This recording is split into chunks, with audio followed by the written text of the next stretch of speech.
여러분 반갑습니다. 황지원입니다. 자, 이제 33회 우리 이제 평가단 문제는 시장론에서 감정평가사에서 최근에 나왔던 문제를 한번 살펴볼 건데, 자, 1번부터 바로 보죠. 도시공간구조 이론에 대한 설명으로 옳지 않은 거. 도시공간구조 이론은 매년 나오는 거죠. 제동이가 호선되어 다했다. 버제스의 동심원 이론, 그 다음에 호이트의 선형 이론, 그 다음에 해리스 울만의 다핵심 이론이 있죠. 자, 1번의 동심원 이론은 자, 도시공간구조의 형성을 친입경쟁 천위 과정으로 설명하였다. 맞죠? 친입경쟁 천위를 이걸 도시 생태학적 접근이라 그랬죠. 생태학적 접근이라고 봤고, 자, 이 버제스의 동심원 이론은 튀넨의 우리 위치지대를 설명할 때 고립국 이론이라는 논문을 발표했죠. 고립국 이론을 동심원 모델을 써가지고 발표했는데, 이 튀넨의 고립국 이론의 동심원 모델을 도시공간에 접목시킨 것이 그의 버제스의 동심원 이론이죠.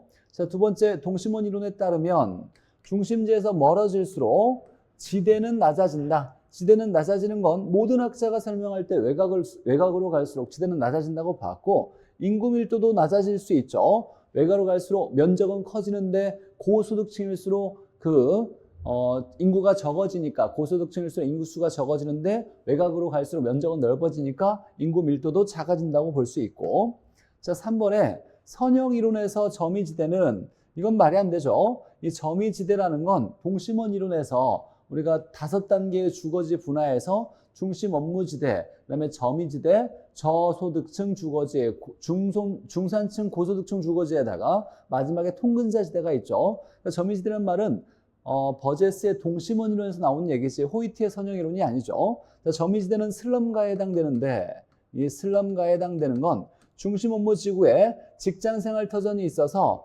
중심 업무 지구에 가까이 근접하여 거주하는 지대를 말한다.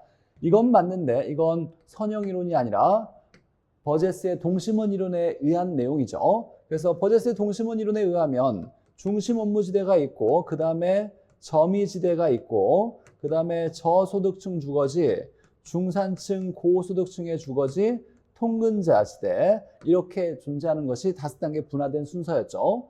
그래서 동심원 이론의 점이지대라고 나와야 되고, 자, 선형 이론은 호이트의 선형 이론은 부채꼴 모양으로 도시 모양이 확장된다고 발표했던 이론인데, 도시공간의 구조 성장 및 분화가 교통 노선을 따라서 부채꼴 모양으로 확대된다고 보았다. 맞죠? 특히 중요한 건 교통망을 축으로 하여 부채꼴이 선형이죠. 선형으로 부채 선자를 쓰니까 모양으로 확대되긴 하는데, 이 부채꼴 모양을 이걸 연구하게 된 계기가 된 것은 고급주택의 분포가 도시 모양을 결정하는데 가장 중요한 역할을 했고, 고급주택의 분포, 고소득층의 주거지의 분포를 통하여 이 이론이 발표된 거죠. 이 고급주택이라는 거 기억해놔야 되고, 자, 핵심 이론, 다핵심 이론이죠. 다핵심 이론을 얘기할 때 해리스 울만의 다핵심 이론은 하나의 중심이 아니라 몇 개의 분리된 중심이, 여러 개의 중심이 존재할 수 있다는 것, 대도시나 현대도시를 설명할 때 다핵심을 설명하죠. 이때 다핵이 만들어지는 요인으로서 동종활동은 붙어져 있다, 모여 있다, 양립되어 있고, 이종활동은 흩어져 있다, 비양립되어 있다, 지대지불 능력의 차이나든지 특정 시설의 필요 같은 거, 이런 것들이 핵을 만드는 요인으로 보았죠. 자, 틀린 건 3번이고, 자, 두 번째, 자, 쭉 나왔는데 도시공계획시설로 도로가 개설될 확률이 60%로 알려져 있다. 즉 개설될 확률이, 만들어질 확률이 60%고, 자, 도로가 만들어지면 A의 토지 가격이 2억 7,500만 원이고, 그 다음에 그렇지 않으면 9,350만 원이다. 자, 만약 부동산 시장이, 자, 이런 문제가 나오면 우리가 정보가치였죠. 정보가치. 이거 이제 현재 가치로 볼 건데, 정보가치를 구하는 문제였는데, 이런 내용이 나오면, 근데 내용을 보니까 이 시장이 할당 효율적 시장이라면 합리적 투자자가 최대 지불할 수 있는 정보 비용의 현재 가치가 얼마냐라고 나왔어요. 우리가 이제 할당 효율적 시장은 초과이윤이 없어야 되는 시장을 할당 효율적 시장이죠. 초과이윤이 없어서 투기가 발생하지 않는 시장이에요. 자, 그러면 할당 효율적 시장은 초과이윤이 없어야 되니까 정보 가치는 정보를 통해서 정보를 통해서 얻을 수 있는 초과 이윤을 이걸 정보 가치라 그래요. 근데 이게 할당효율적 시장이니까 이 정보를 통해서 얻을 수 있는 초과 이윤이 사라지려면 정보 비용과 정보 가치가 똑같아야 돼요. 동일하면 실질적으로 남는 초과 이윤이 없겠죠. 그래서 할당효율적 시장은 정보의 현재 가치와 정보 비용의 현재 가치가 똑같을 거예요. 그래서 얘는 정보의 현재 가치를 구하는 식과 똑같겠네요. 자, 정보의 현재 가치를 구하는 식은 우리가 차한땡으로 외웠죠. 그래서 금액 차이에다가 개발이 안 될 확률에다가 땡긴다. 이렇게 계산하면 되겠네요. 자, 느낌상으로도 개발될지 안 될지, 개발되면 얼마, 개발되지 않으면 얼마니까 이건 정보 현재 가치 구하는 식과 똑같을 거다라고 생각하셔도 괜찮고. 자, 그럼 보죠. 자, A에 개발될 때 토지 가격은 공 6개를 떼면 이건 2억 7,500만 원이니까 275라고 볼 수 있고 9,350만 원은 93.5라고 볼 수 있겠네요. 자, 그러면 금액 차이는 275에서 93.5를 빼면 275 빼기 93.5를 하면 181.5가 나오네요. 181.5. 자, 그 다음에 개발이 안 될 확률이니까 개발될 확률이 60이니까 개발되지 않을 확률은 40%. 그래서 0.4. 자, 그 다음에 현재 가치를 구하려면 할인을 해야 되겠죠. 이때 할인율을 10%로 적용한댔으니까 1 플러스 R에 얘가 1년 뒤에 자 보니까 1년 후에 도로가 만들어진다 안 만들어진다 이렇게 나왔으니까 1년만 할인하면 되겠네요. 그래서 1.1에 1 플러스 R 1.1에 1승으로 나누면 되겠네요. 이 R이 0.1이니까 자 그러면 곱하기 0.4 이렇게 해서 181.5에다가 곱하기 0.4 나누기 1.1을 하면 66이 나오네요. 그럼 6,600만 원 이렇게 계산할 수 있겠죠. 자, 정보 현재 가치를 구하는 문제인데 이 문제는 할당 효율적 시장이라면 이라고 나왔으니까 정보의 현재 가치와 정보 비용이 똑같을 수 있다라는 문제고. 자, 3번 부동산 시장의 특성으로 옳은 거, 부동산 시장의 특징. 자, 부동산 시장의 상품, 일반 상품의 시장과는 달리 조직성을 갖지 않죠. 우리가 개별성에 의해서, 부동산은 개별성에 의해서 같은 게 없어서 조직화가 어렵고 표준화가 어렵죠. 조직화가 어렵고 표준화가 어렵고 지역을 확대하는 특성이 아니라 지역에 국한되는 국지화되는 특성을 가지고 있죠. 자, 두 번째, 토지의 인문적 특성인 지리적 위치의 고정성. 지리적 위치의 고정성은 부동성이죠. 자, 부동성은 변하지 않는 성질이니까 자연적 특성인 이렇게 나와야죠. 자연적 특성에 부동성, 부중성, 영속성, 개별성이 있죠. 자, 고정성으로 인해서 개별화된다가 아니라 국지화된다 이렇게 나와야죠. 국지화 또는 지역화된다. 지역에 국한되는 성질을 가지고 있는 거죠. 자, 부동성은 자연적 특성이고 이 부동성에 의해서 국지화된다 이렇게 나와야 되고 3번에 매매의 단기성으로 인하여가 아니라 부동산은 매매하는데 오래 걸릴 수 있죠. 매매의 장기성으로 인하여 유동성이 작은 거죠. 현금화가 어렵죠. 그래서 유동성과 환급성이 어렵다, 우수하다가 아니라 환금성, 현금으로 바꾸기가 어렵다, 유동성이 어렵다, 유동성이 작다 이렇게 나와야 되고 자, 거래 정보의 대칭성으로 인하여 대칭성이 아니라 비대칭성이죠. 비대칭성. 정보를 알아내기가 어려워서 즉 개별성 때문에 정보가 비공개되어 있어요. 그래서 정보를 알아내는데 돈이 많이 들어갈 수 있죠.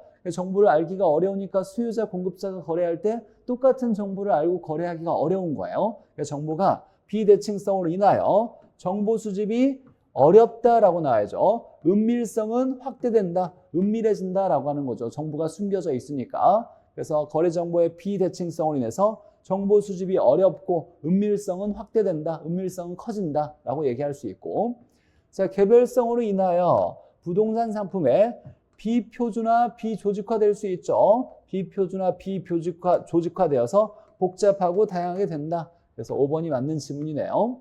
뭐 어렵지 않게 나왔던 문제고 자, 네 번째 보니까 자, 레일리의 소매인력 법칙을 적용할 경우에 자, A와 B로 구매에 유입되는 비율, 유입 비율을 구해라 라고 나왔네요. 자, 그러면 이 문제를 풀려면 첫 번째 각각의 유인력을 구해서 첫 번째는 각각의 유인력을 구하고 두 번째 비율을 구할 때 유입 비율은 전체 유입력분의 그 유입력 이렇게 구하는 거죠. 그리고 그 도시로 끌려오는 소비자를 구하려면 유입 비율에다가 소비자 수를 곱하면 그 도시로 끌려오는 소비자 수를 계산할 수 있는 거죠. 자, 이런 순서로 계산 문제를 풀어낼 건데 자, 유인력을 한번 구해보죠. A 도시의 유인력과 B 도시의 유인력 이렇게 유인력을 구할 텐데 자, 실제로 계산을 해보면 얘가 45,000이고 A가 C에서 A까지의 거리가 36km인데 이걸 계산하면 즉 도시의 크기를 거리의 제곱으로 나누죠. 그러면 45,000에다가 나누기 36의 제곱을 하면 이게 딱 떨어지지가 않아요, 숫자가. 그래서 이건 출제자가 좀 의도한 거예요. 떨어지지 않는 값을 내서 좀 어렵게 보이려고 문제를 냈는데 실제로 실제 거리나 실제 크기가 중요한 게 아니라 상대적으로 몇 배 멀리 떨어져 있냐를 우리가 중요하게 여기는 거니까 이 36을 그대로 쓰지 않아도 돼요. 얘는 얘에 비해서 2배 머니까 이 거리가 2km고 얘가 1km다라고 이렇게 약분해서 간단한 수로 계산하셔도 괜찮아요. 자, 그러면 A 유인력을 구하면 자, 거리가 2니까 2의 제곱분에 45,000 이렇게 하면 자, 한번 계산해 보죠. 45,000 나누기 하면 11,250이 나오네. 11,250이 나올 거고 자, B의 유인력은 1의 제곱분의 2만이니까 2만 그대로 나오겠죠. 자, 그러면 A의 유입 비율. 자, 비율을 구할 때 A의 유입 비율은 전체 유인력분의 A의 유인력이니까 전체 유인력은 이거 두 개를 더하면 전체가 되겠죠. 31,250분의 11,250 이렇게 하면 자, 계산하면 나누기 31,250 하면 0.36이 나오네요. 그래서 A가 끌어오는 건 36%, 그럼 나머지 64%는 B로 가겠죠.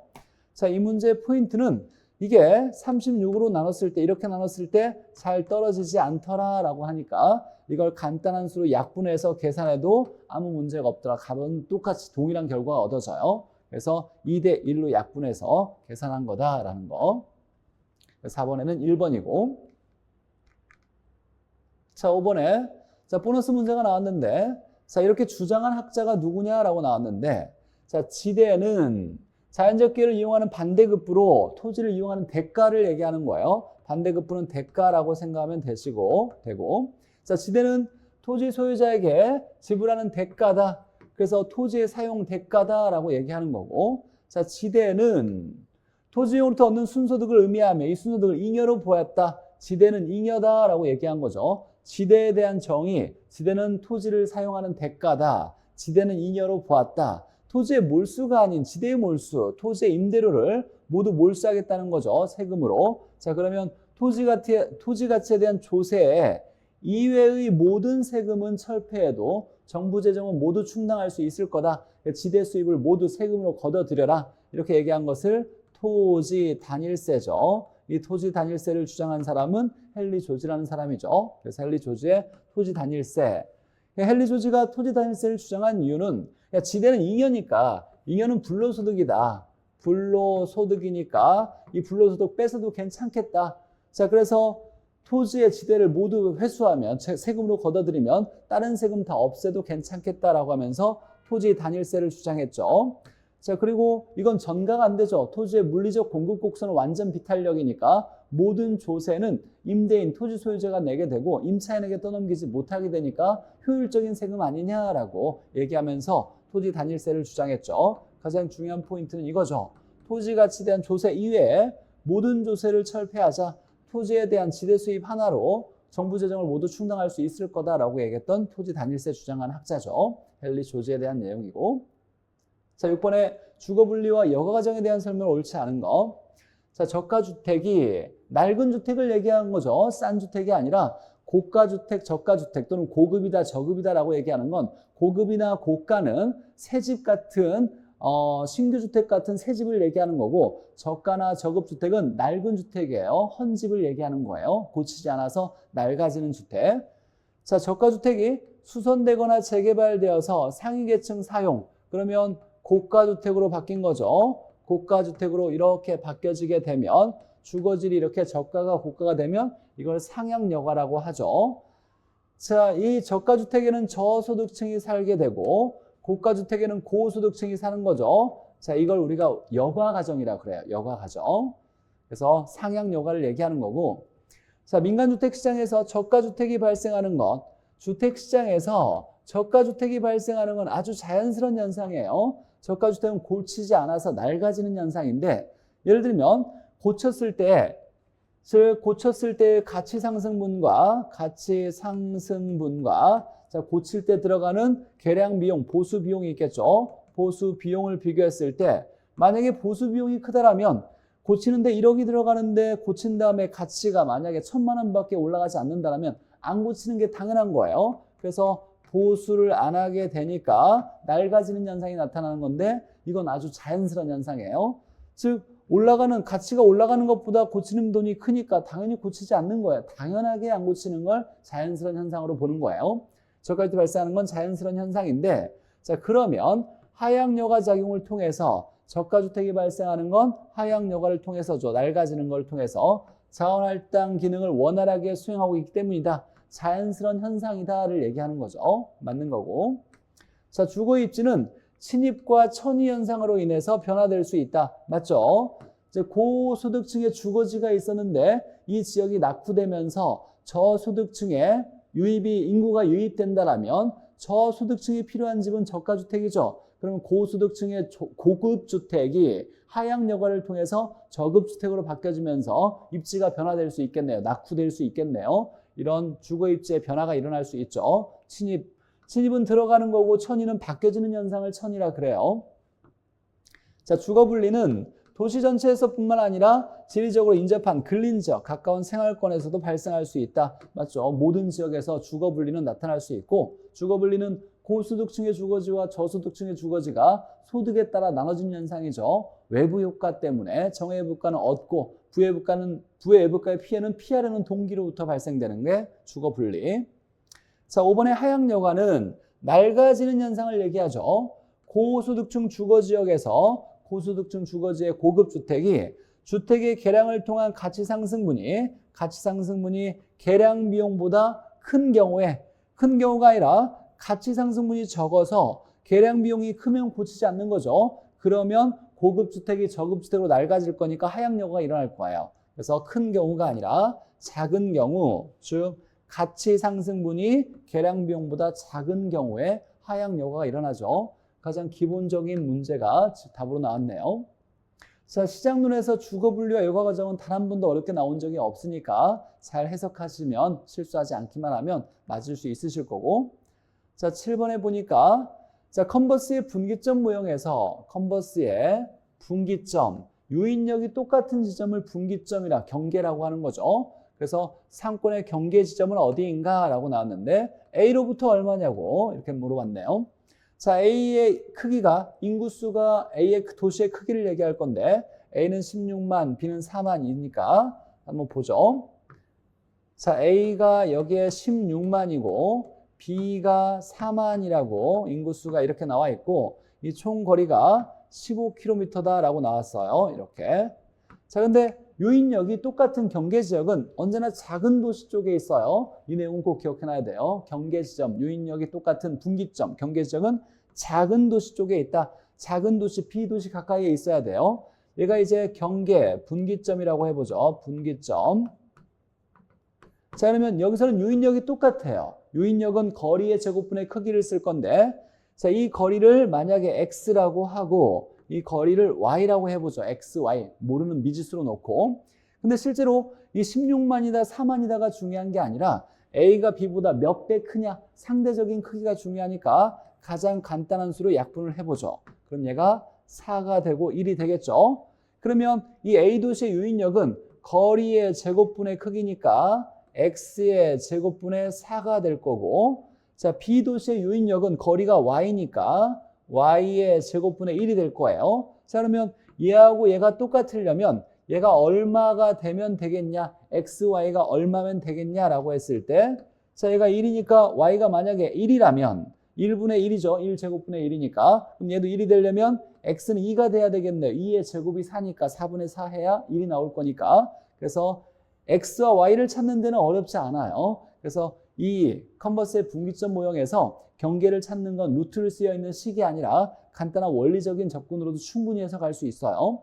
얘가 2이고 1이면 되겠다. 그러면 전체 2개 더하면 3이니까 전체가 3일 때는 2만큼 떨어져 있고 1만큼 떨어져 있다를 알아낼 수 있는 거예요. 근데 전체는 15라고 제시했어요. 그러면 5배 커졌으니까 각각 5배씩 커지면 되겠다. 그래서 여기는 10km, 여기는 5km 떨어져 있는 거죠. 그래서 A로부터는 10km, B로부터는 5km 떨어져 있는 지점이 경계 분기점이다라고 확인할 수 있겠네요. A로부터 얼마냐라고 물어봤으니까 10km 되겠죠.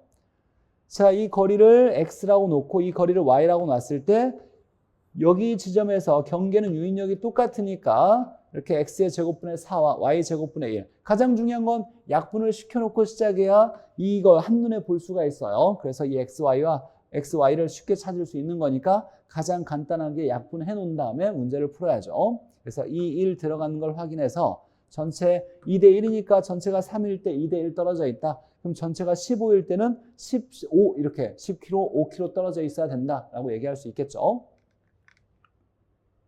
자, 8번에 30회에 나왔던 감정평가사 문제를 보면 자, 리카도의 우리가 차액지대를 얘기했는데 리카도의 차액지대에서는 비옥한 토지의 희소성, 비옥한 토지는 한정되어 있다. 비옥한 토지에서만 재배할 수 없어서 좀 열등한 토지에서도 재배할 수밖에 없다. 그러면 비옥도에 따라서 지대가 차이날 수밖에 없다.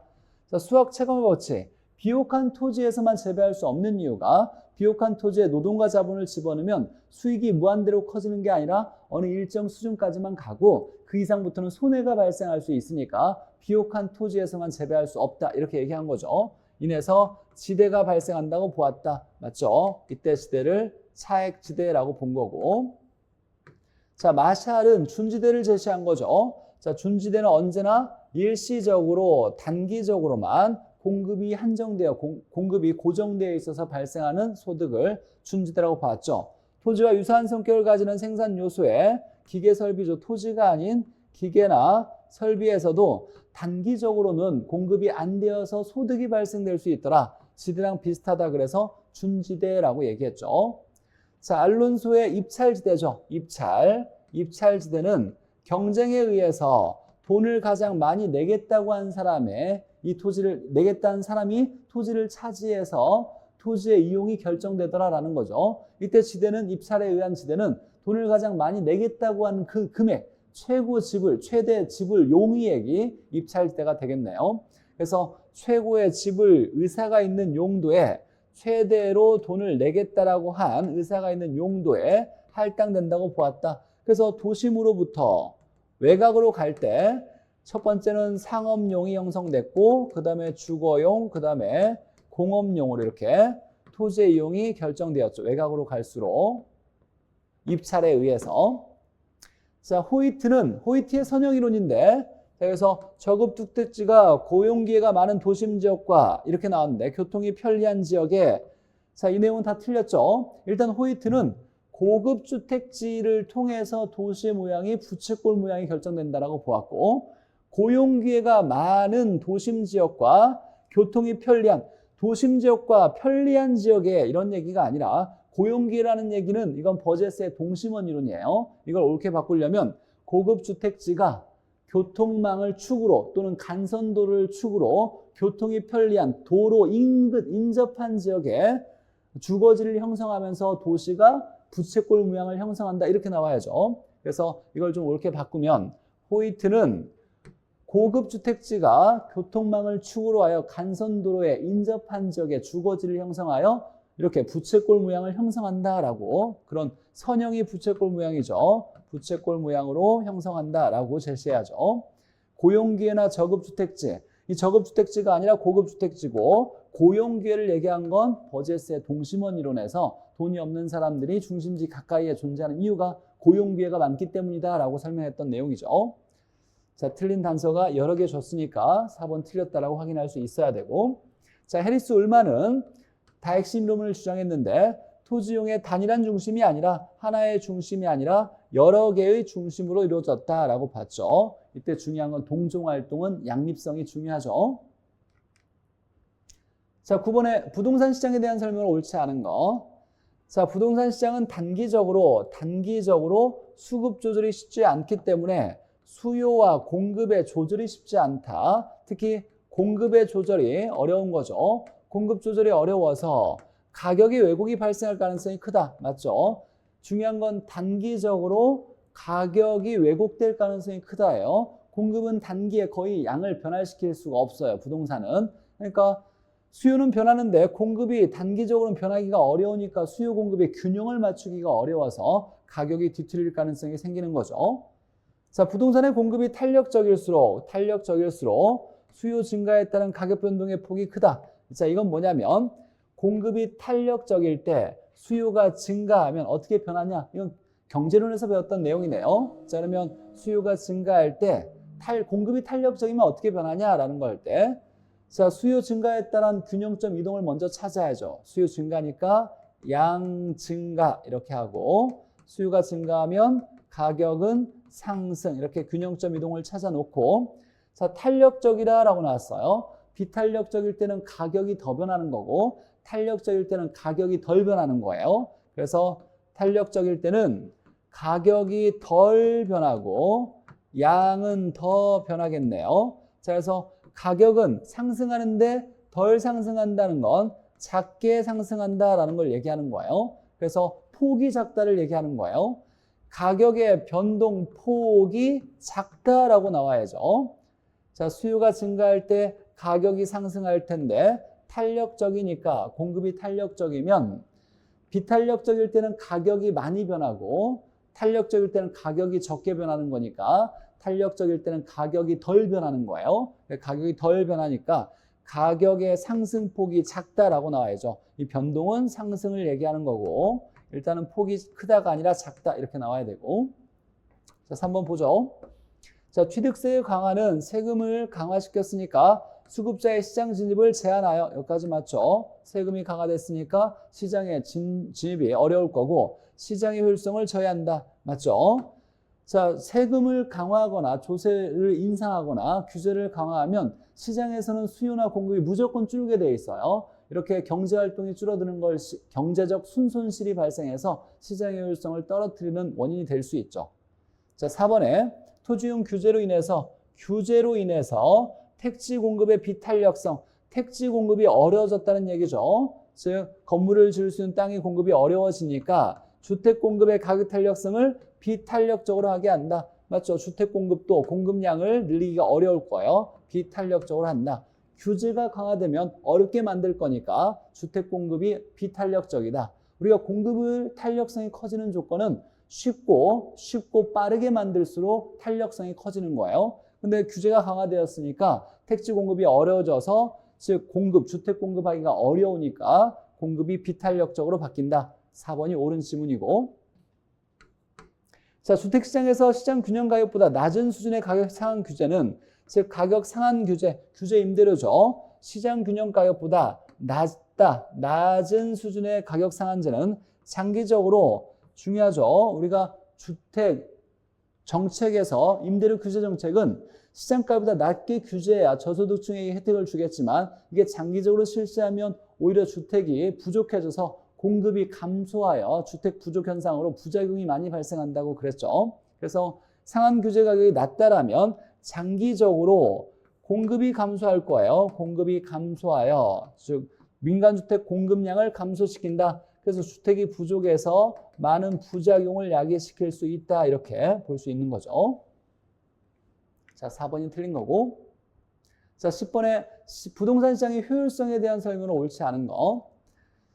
자, 가장 중요한 건 우리가 효율적 시장이 3개가 있죠. 약성, 중강성, 강성이 있는데 어떤 정보가 바로 반영되어 있는 시장을 효율적 시장이라 하고 과거가 바로 반영되어 있으면 약성, 과거 현재가 바로 반영되면 중강성, 모든 정보가 바로 반영되면 이걸 강성이라 그러죠. 근데 중요한 건 반영된 정보를 알아내는 건 초과 이윤 얻을 수가 없고 정상 이윤만 얻을 수 있다는 거. 반영되지 않은 정보를 알아야 초과 이윤을 얻을 수 있는 거죠.